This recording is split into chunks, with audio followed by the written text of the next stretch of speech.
Aksi teatrikal pertempuran warga kota Semarang melawan penjajah Jepang selama 5 hari di kawasan Tugu Muda. Ahmad Lutfi pimpin penanaman jutaan mangrove serentak di Pantai Muara Kencana Kendal, catatkan rekor muri. FTBI Jateng 2025 pecahkan rekor muri penulisan keguritan terbanyak oleh pelajar.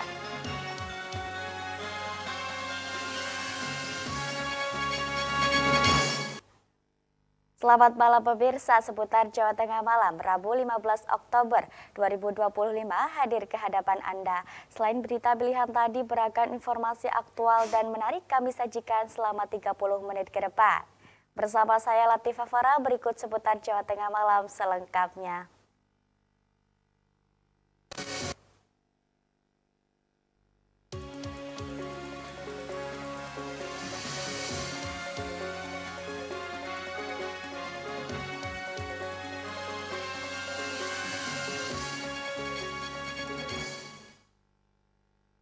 Peringatan pertempuran 5 hari di Semarang digelar di kawasan Monumen Tugu Muda pada Selasa malam.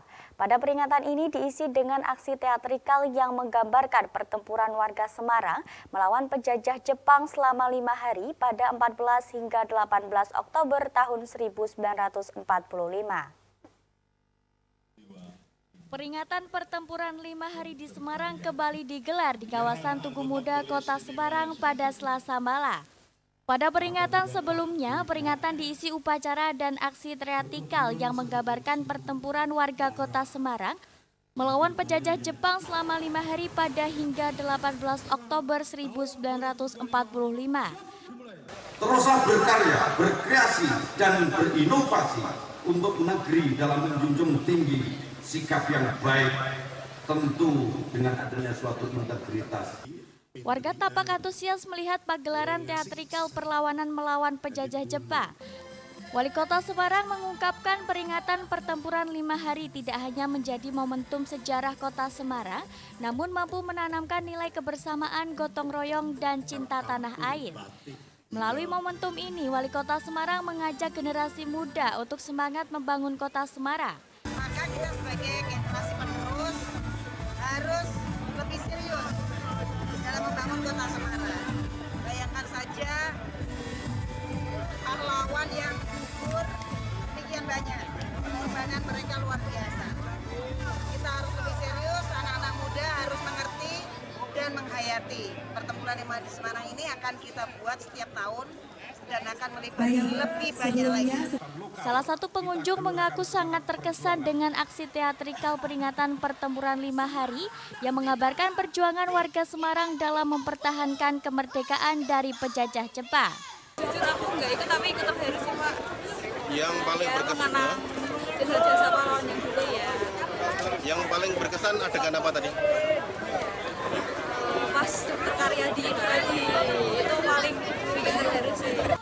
Pertempuran 5 hari di Semarang terjadi pada 80 tahun silam, dipicu tentara Jepang yang kalah perang menolak menyerahkan senjata dan meninggalnya Dr. Karyadi. Pertempuran ini merupakan pertempuran terbesar rakyat Indonesia pada masa transisi. Situasi memanas ketika tentara Jepang menyerang petugas kepolisian yang menjaga sumber air dan menyebarkan isu bahwa air telah diracuni, sehingga Dr. Karyadi tewas saat mencoba memeriksa sumber air tersebut. Kemarahan rakyat meledak dan pertempuran pun tak terhindarkan. Hendi Nugroho, Semarang TV. Upaya menyelamatkan ekosistem pesisir Jawa Tengah kembali digelorakan melalui program unggulan Mageri Segoro. Kegiatan ini dipusatkan di Pantai Muara Kencana, Kecamatan Platebon, Kabupaten Kendal, Jawa Tengah. Gubernur Jawa Tengah Ahmad Lutfi memimpin langsung penanaman mangrove secara serentak bersama 17 kabupaten dan kota di Jawa Tengah. Program Mageri Segoro yang berarti menjaga laut diharapkan menjadi gerakan rehabilitasi mangrove di seluruh wilayah pesisir. Tak hanya pemerintah, kegiatan ini juga melibatkan TNI, Polri, perguruan tinggi, badan usaha, LSM, kelompok tani hutan hingga para pegiat lingkungan.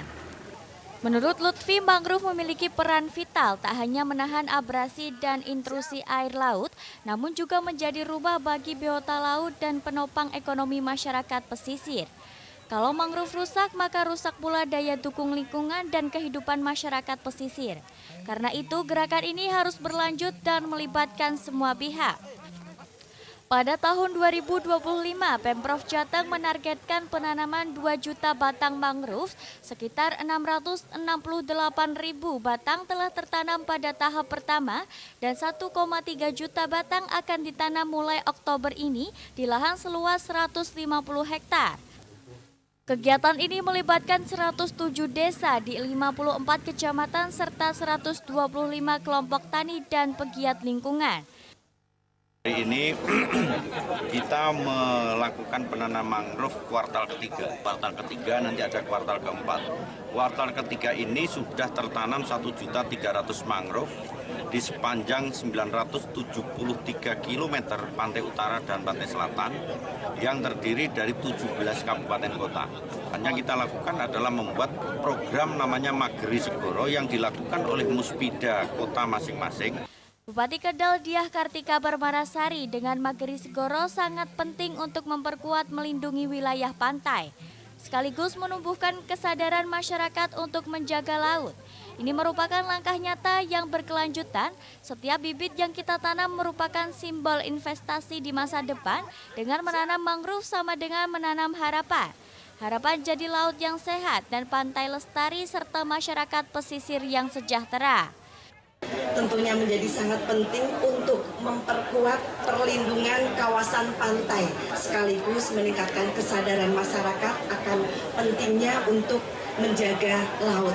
Upaya kita hari ini tentunya akan berhasil apabila seluruh stakeholder yang ada bersinergi bersama-sama melakukan langkah nyata yang berkelanjutan. Setiap bibit yang kita tanam hari ini adalah simbol kepedulian dan investasi di masa depan.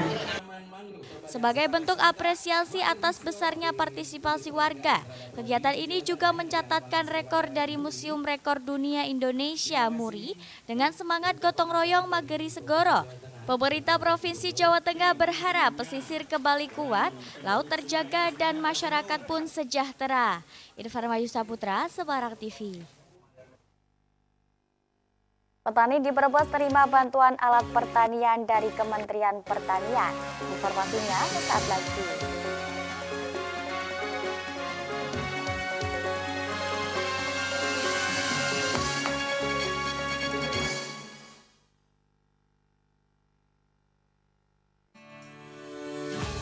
PT PLN Persero. Pusman Pro melalui IAF BMPLN meresmikan Gria Singgah Pasien GSP di Jalan Tengger V nomor 132, Semarang, Selasa 22 September. Rumah singgah gratis ini diperuntukkan bagi kaum duafa yang menjalani pengobatan di rumah sakit rujukan tipe A. General Manager PLN Pusman Pro, Sukahar, menegaskan GSP sebagai wujud komitmen PLN mendukung kesejahteraan masyarakat. Sementara perwakilan WBM PLN, Ahmad Nur Arianta, menjelaskan operasionalnya dibiayai dari zakat pegawai muslim PLN. Salah satu pendamping pasien, Kaswati, dari Kudus, merasa sangat terbantu dengan fasilitas yang nyaman, dekat rumah sakit, dan gratis, serta berharap jumlah kamar dapat ditambah. Kehadiran GSP menjadi bukti nyata semangat PLN untuk rakyat. PLN Pusman Pro melalui Srikandi PLN menggelar Inspiring Srikandi sebagai wadah berbagi inspirasi dan meningkatkan kompetensi perempuan PLN.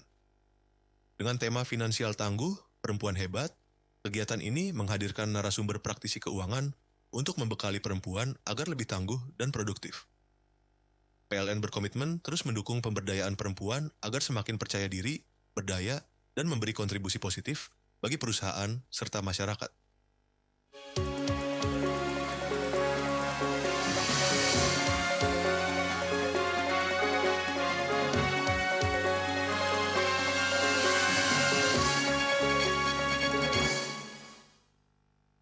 Pemerintah Kabupaten Brebes melalui Dinas Pertanian dan Ketahanan Pangan DPKP Brebes, Jawa Tengah menerima bantuan alat dan mesin pertanian Al-Sintan dari Kementerian Pertanian.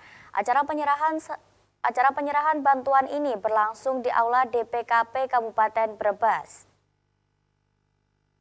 Dinas Pertanian dan Ketahanan Pangan DPKP Kabupaten Brebes menyerahkan bantuan 7 unit traktor dan 2 unit rotavatori untuk mengelola tanah pertanian dengan tujuan untuk meningkatkan efisiensi tenaga kerja, efisiensi pembiayaan, dan peningkatan produktivitas pertanian. Yang diserahkan oleh Wurja Wakil Bupati Brebes didampingi Kepala Dinas DPKP Muhammad Furqon Amperawan. Wakil Bupati Brebes Wurja menekankan pentingnya bantuan Al-Sintan ini untuk meningkatkan produktivitas petani. Wurja menghimbau agar bantuan ini digunakan secara efektif dan efisien, serta dikelola melalui kelompok tani yang transparan dan akuntabel. Bantuan Al-Sintan yang diserahkan terdiri dari 7 unit traktor tangan roda 2 dan 2 unit alat penghancur tanah basah heavy duty combine rotavatori. Traktor-traktor ini akan dibagikan ke 7 kecamatan di Kabupaten Brebes, yaitu Kecamatan Larangan, Bajarharjo, Losari, Bulakamba, Jatibarang, dan kecamatan lainnya. Tanggapannya alhamdulillah hari ini hari yang baik. Jadi kami Dinas Pertanian menerima bantuan dari pemerintah sebanyak 7 traktor tangan ya, ada 2 dan yang 2 multi operator yang untuk penghancur tanah.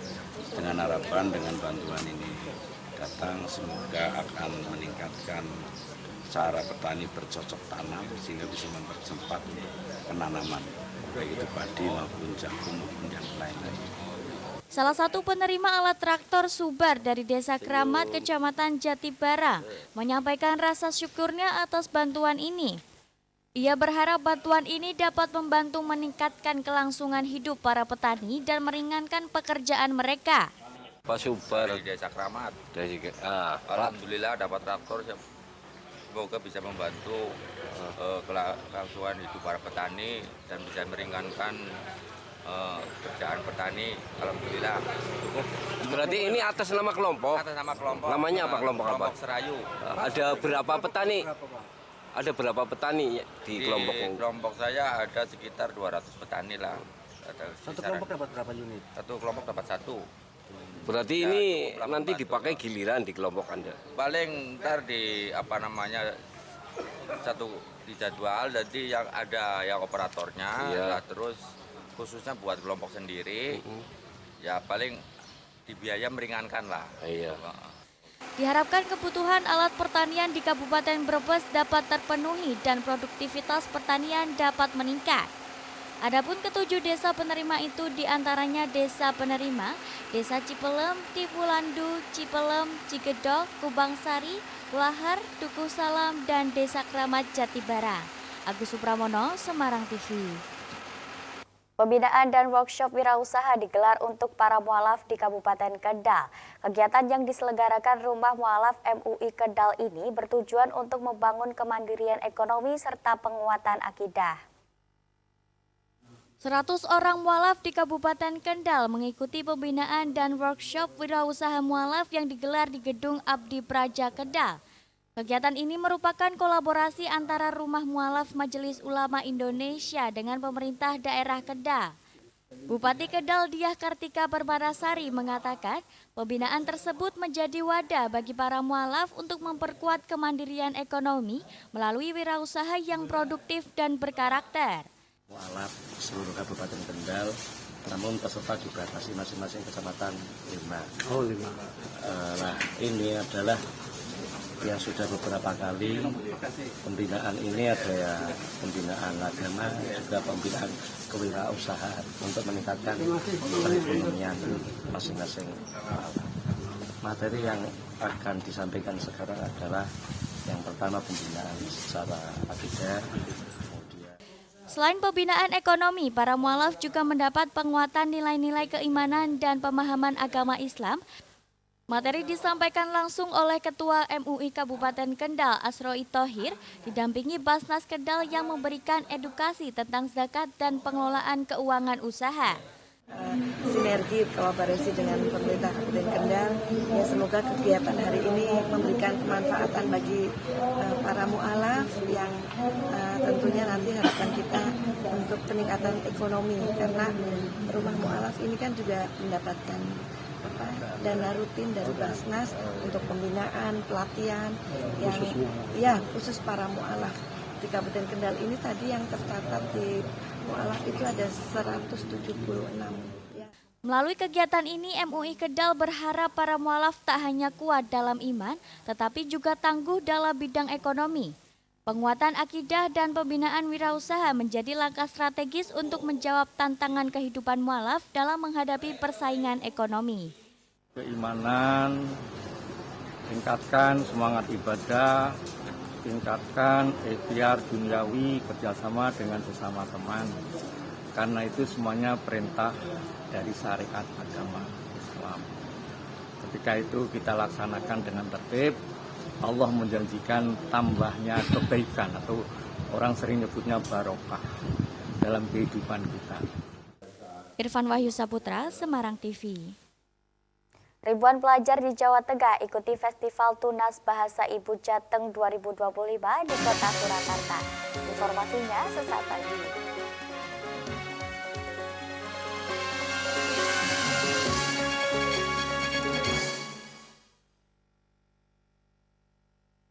IBM PLN UPMK 2 bersama Serikandi PLN menyalurkan bantuan peralatan sekolah dan paket gizi kepada 120 anak TPQ di pelosok Kediri. Program ini merupakan bagian dari komitmen PLN dalam mendukung peningkatan kualitas pendidikan dan kesejahteraan generasi muda di daerah. Melalui kegiatan sosial yang berkelanjutan, PLN percaya bahwa investasi terbaik adalah investasi pada manusia. Semarang, 8 September 2025, PT PLN, Persero, Pusat Manajemen Proyek membangun toilet umum di Gajah Mungkur. Dengan memanfaatkan fly ash bottom ash, FABA, residu pembakaran PLTU yang dapat diolah menjadi material konstruksi berkualitas.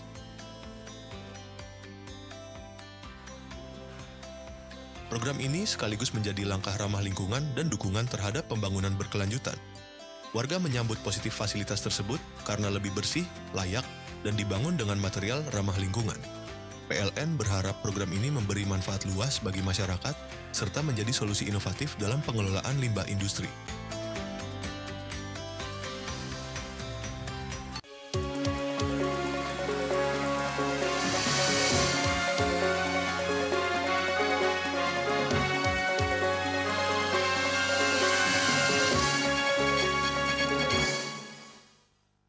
Ribuan pelajar dari berbagai daerah di Jawa Tengah berkumpul di Kota Surakarta untuk mengikuti Festival Tunas Bahasa Ibu tingkat Provinsi Jawa Tengah 2025. Acara ini tak hanya menjadi ajang lomba bahasa Jawa, namun juga menorehkan prestasi baru dengan pemecahan rekor muri penulisan geguritan terbanyak oleh pelajar.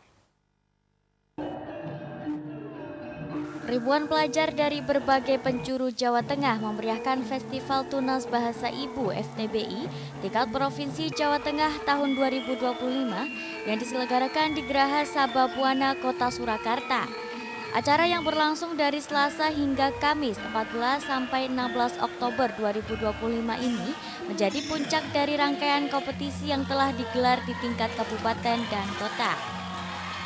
Dengan pemukulan gong oleh Wakil Wali Kota Surakarta, Astrid Widayani, Festival Tunas Bahasa Ibu atau FTBI tingkat Provinsi Jawa Tengah resmi dibuka. Suara gemerincing gong itu menandai dimulainya penulisan geguritan serempak oleh ribuan siswa SD dan SMP dari seluruh Jawa Tengah. Di antara mereka seorang siswi asal SMP Negeri 2 Rembang, Hana Aska, menulis geguritan yang bercerita tentang kesabaran dan kasih sayang seorang ibu. Dengan wajah antusias, ia mengaku bangga bisa menjadi bagian dari kegiatan yang mengajarkan kecintaan terhadap bahasa Jawa. Sini saya membuat geguritan tentang sabaripun ibu yang berarti sabarnya ibu, yang selama ini telah mengasuh kita semua anaknya secara sabar, memasak secara sabar, mengasuhnya secara sabar. Kepala Balai Bahasa Provinsi Jawa Tengah, Dwi Laili Sukmawati menjelaskan, FTBI merupakan bagian dari program revitalisasi bahasa daerah yang sudah berjalan sejak tahun 2021. Lewat festival ini, siswa didorong untuk bangga berbahasa Jawa melalui berbagai kompetisi, mulai dari mendongeng, menulis cerkak, sampai nembang macapat. Upaya melalui Festival Tunas Bahasa Ibu adalah cara yang paling tepat ya. Mengapa? Karena kami menyasar lembaga pendidikan. Melalui pendidikan otomatis akan diajarkan oleh para guru-guru terhadap siswa. Di dalam FTBI ini kan tidak serta-merta materi, tetapi juga ada lomba. Di mana dengan lomba ini anak-anak juga bersemangat dan sertifikat yang diperoleh juga bisa dipakai ke jenjang yang lebih tinggi. Kepala Dinas Pendidikan dan Kebudayaan Sadimin memberikan piagam penghargaan kepada Balai Bahasa atas peran aktif dalam perlindungan bahasa daerah. Sadimin menekankan pentingnya dukungan semua pihak dalam upaya melestarikan bahasa Jawa. Karena apa? Anak-anak kita itu sekarang itu lebih senang menggunakan bahasa Indonesia, bahasa asing, dan menganggap bahasa Jawa, bahasa ibu itu bahasa yang susah. Sehingga dengan kegiatan-kegiatan semacam ini, festival semacam ini sangat bermanfaat bagi anak-anak kita, bagi generasi muda ya, dan untuk bisa melestarikan bahasa Jawa atau bahasa daerah ya. Puncak acara dimeriahkan dengan pemecahan rekor Museum Rekor Dunia Indonesia atau MURI untuk penulisan keguritan oleh pelajar terbanyak. Sebanyak 1.120 siswa secara serentak menulis keguritan dalam bahasa Jawa yang kemudian resmi dicatat sebagai rekor dunia oleh pihak MURI. Dan karena ini rekornya berkaitan dengan kearifan lokal, maka oleh Ketua Umum MURI Bapak Jaya Suprana, rekor ini tidak hanya dicatatkan sebagai rekor nasional, namun dikukuhkan sebagai rekor dunia. Kalau penulisan belum pernah ada, seperti yang saya sampaikan tadi, yang sudah ada pembacaan geguritan terlama, kemudian menulis geguritan pada kain terpanjang. Lewat Festival Tunas Bahasa Ibu 2025, Jawa Tengah kembali membangkitkan semangat generasi muda untuk melindungi dan mencintai bahasa Jawa sebagai warisan leluhur yang tak boleh pudar ditelan zaman. Taufik Irvani, Semarang TV. Semangat melihat pesona budaya Nusantara tak hanya di panggung seni, namun juga di dunia pendidikan. Dinas Pendidikan dan Kebudayaan Kabupaten Kendal bekerjasama dengan SMP Negeri 2 Pegandon menggelar gelar budaya dalam rangka inkuiri kolaborasi antar mata pelajaran. Mengusung tema pesona batik ekoprint dengan warna alam dan ragam seni Nusantara untuk menjaga kelestarian budaya bangsa, kegiatan ini menjadi wadah kreatif bagi siswa untuk mengekspresikan cinta terhadap budaya melalui karya nyata. Panggung sekolah berubah menjadi ajang peragaan busana siswi yang memperagakan busana batik ekoprint. Semua busana tersebut dibuat sendiri dengan teknik ramah lingkungan menggunakan pewarna alam. Latihan khusus dipandu oleh Kepala SMP Negeri 2 Pegandon. Tak hanya itu, beragam karya siswa juga dipamerkan. Mulai dari seni lukis akrilik, pembuatan jamu tradisional, sketsa gambar hingga batik ekoprint yang menjadi daya tarik utama. Kepala Disdikbud Kendal, Fernando Radbonai memberikan apresiasi tinggi atas kreativitas siswa. Menurutnya kegiatan ini menjadi media edukasi untuk menumbuhkan rasa cinta terhadap budaya dan menjaga nilai-nilai lestari dalam kehidupan. Manfaatkan waktu mereka untuk mengembangkan potensi diri, terutama di seni dan budaya, kemudian terus menjaga dan melestarikan budaya kita, karena ada banyak nilai-nilai luhur yang ada di dalam seni dan budaya kita itu yang. Sementara Kepala SMP Negeri 2 Pegandon Retno Sulistiowati menegaskan tujuannya untuk mengembangkan bakat dan minat siswa dalam bidang seni dan budaya sekaligus menghaluskan budi pekerti anak melalui karya. Yang jadi highlight untuk acara kali ini apa? Batik ekoprint kita anak-anak membuat batik ekoprint yang bernuansa alam, yang tadi sudah di-performan atau ditampilkan dengan model-model yang saya latih sendiri, Mas. Untuk batik ekoprintnya sendiri ini belajar sendiri atau gimana?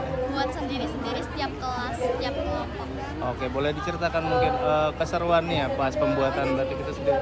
Seru pas itu ngumpulin daunnya. Itu dari apa aja batik ekoprintnya? Daun, terus kainnya, terus juga dicuci.